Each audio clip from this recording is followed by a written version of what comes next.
Es el 17º domingo del tiempo ordinario, 28 de julio del año Señor 2024. El Evangelio está tomado de San Juan, capítulo 6, versículo del 1 al 15. En aquel tiempo, Jesús se fue a la otra orilla del mar de Galilea, al lago de Tiberíades.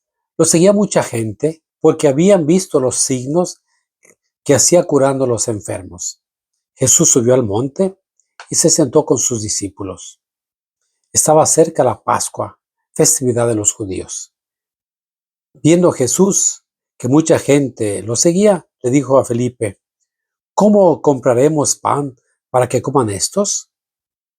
Le hizo esta pregunta para ponerlo a prueba, pues él bien sabía lo que iba a hacer. Felipe le respondió: y 200 denarios de pan bastarían para que a cada uno le tocara un pedazo de pan. Otro de sus discípulos, Andrés, el hermano de Simón Pedro, le dijo: aquí hay un muchacho que trae 5 panes de cebada y 2 pescados. Pero, ¿qué es eso para tanta gente? Jesús le respondió: díganle a la gente que se siente. En aquel lugar había mucha hierba. Todos pues se sentaron allí, y tan solo los hombres eran unos 5,000. Enseguida tomó Jesús los panes, y después de dar gracias a Dios, se los fue repartiendo a los que se habían sentado a comer. Igualmente les fue dando de los pescados todo lo que quisieron. Después de que todos se saciaron, dijo a sus discípulos: recojan los pedazos sobrantes para que no se desperdicien. Los recogieron y con los pedazos que sobraron de los 5 panes, llenaron 12 canastos. Entonces la gente, al ver el signo que Jesús había hecho, decía: este es en verdad el profeta que habría de venir al mundo. Pero Jesús, sabiendo que iban a llevárselo para proclamarlo rey, se retiró de nuevo a la montaña, él solo. Palabra del Señor.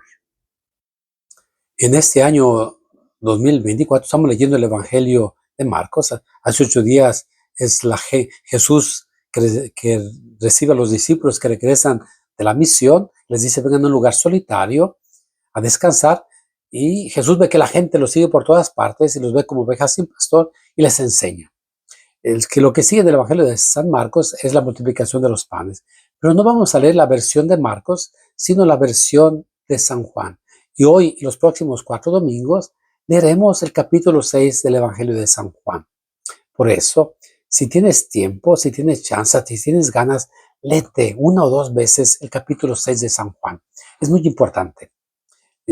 Por eso, por 5 domingos haremos introducción del Evangelio de Marcos. Nos centraremos en el Evangelio de San Juan. La multiplicación de los panes, que la tienen todos los evangelistas: Mateo, Marcos, Lucas y Juan. Marcos y Mateo tienen dos multiplicación de los panes, Lucas y Juan una. Ahora, un poquito del Evangelio de San Juan. El Evangelio, se dice los estudiosos, que está dividido en 2 partes. Del capítulo 1 al capítulo 12 es el Evangelio de los signos. Y el Juan presenta 7 signos, y el mundo judío, el mundo bíblico, 7 señales de perfección. Y del capítulo 13 al capítulo 20 es el Evangelio de la gloria, de la glorificación. San Juan no tiene, a diferencia de Mateo, Marcos y Lucas, la institución de la Eucaristía, que dice así en el Evangelio de Mateo, Marcos y Lucas: Jesús tomó pan, lo bendijo, lo partió, esto es mi cuerpo. Una copa de vino, esta es mi sangre de la nueva alianza. Juan no la tiene. En vez del capítulo 13, San Juan tiene el lavatorio de los pies.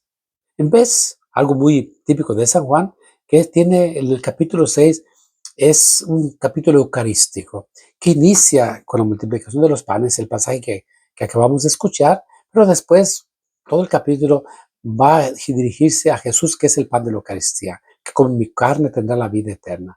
Por eso te invito nuevamente a que leas todo el capítulo 6. Te llevará unos 15, 20 minutos. Léelo 1 o 2 veces, porque durante estos 5 domingos lo leemos en pedacitos. Léelo de una vez, así todo, para irlo entendiendo. Ahora, el Evangelio de hoy nos mete dentro del contexto de la Pascua judía. Hay 5 cosas que quisiera, ¿no? El Evangelio de hoy hace referencia al Éxodo. El Éxodo es la salida del pueblo de Israel de Egipto, de la esclavitud, hacia la liberación. Entonces, la primera cosa es un éxodo. Y el éxodo habla de la Pascua que comieron los discípulos, los judíos al salir de Egipto, ¿no?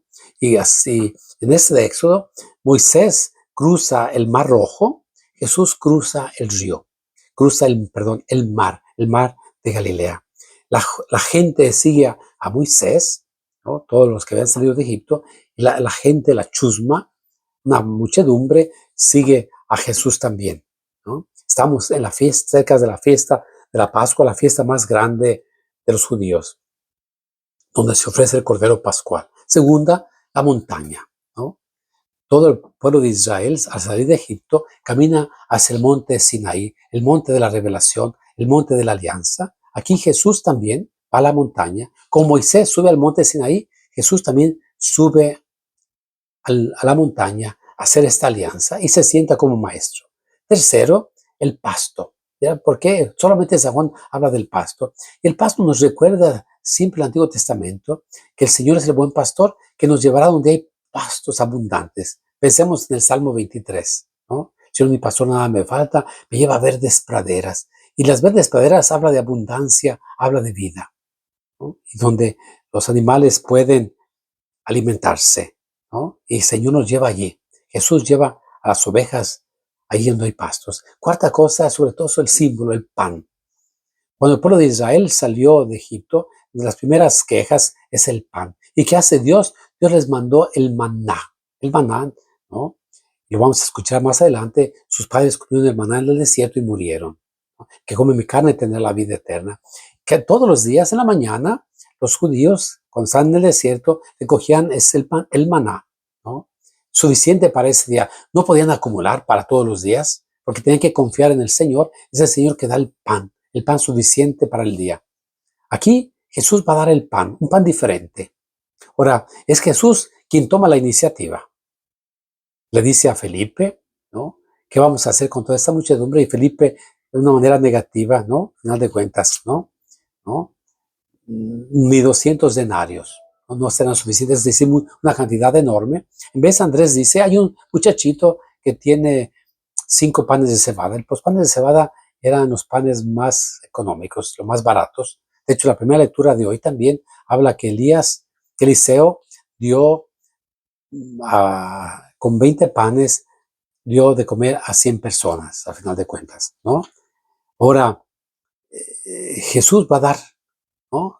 Con ese pan, ese muchachito que da lo que tiene, esos 5 panes y 2 pescados, va a dar de comer a 5,000 personas, hombres nomás. Ahora, es Jesús el que distribuye el pan. En nosotros evangelios, Jesús se los da a los discípulos. Aquí es Jesús que nos da el pan a nosotros. Te lo da a ti, te lo da a mí. Y que el muchachito de esos 5 panes y 2 pescados, todo lo que tenía, nos va a llevar a Jesús que nos da todo lo que Él es, dando su muerte, dando su vida por nosotros, en la cruz, muriendo por nosotros. Y el último detalle, muy bonito, es la gente se sentó. La idea más que de sentarse es como se recostaban en la tradición judía para el banquete, ¿no? Banquete. Usa el mismo verbo que cuando en el capítulo 13 Jesús dice, uno de ustedes me va a traicionar, y Pedro le hace la seña al discípulo que Jesús amaba, y él estaba recostado, ¿no? Es señal de en un banquete te recuestas, ¿no? Y están allí recostados porque es el grande banquete. No es solamente comer en el campo, y en el campo uno come parado, unos tacos o lo que sea, un sándwich. Aquí es Jesús, que es el anfitrión. Los 5,000 hombres están allí recostados para un banquete. Como dice el libro del Apocalipsis, el banquete de las bodas del Cordero. Es Jesús que quiere dar. Y la preocupación es que no se pierda nada. Y ahora sí son los discípulos que recogen los 12 canastos de pan, de sobras. Entonces, quizás las 12 tribus de Israel, los 12 apóstoles, todo el pueblo del Señor. Es decir, cinco panes para 5,000 personas. ¿Qué es? Pero aquí es la abundancia.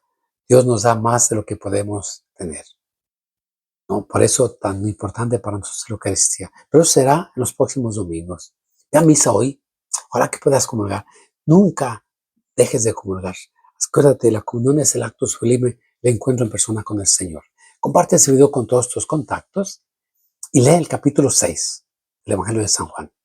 Desde la parroquia de Salud Hermano en Houston, Dios te bendiga, te muestre su rostro, te dé su paso y siempre.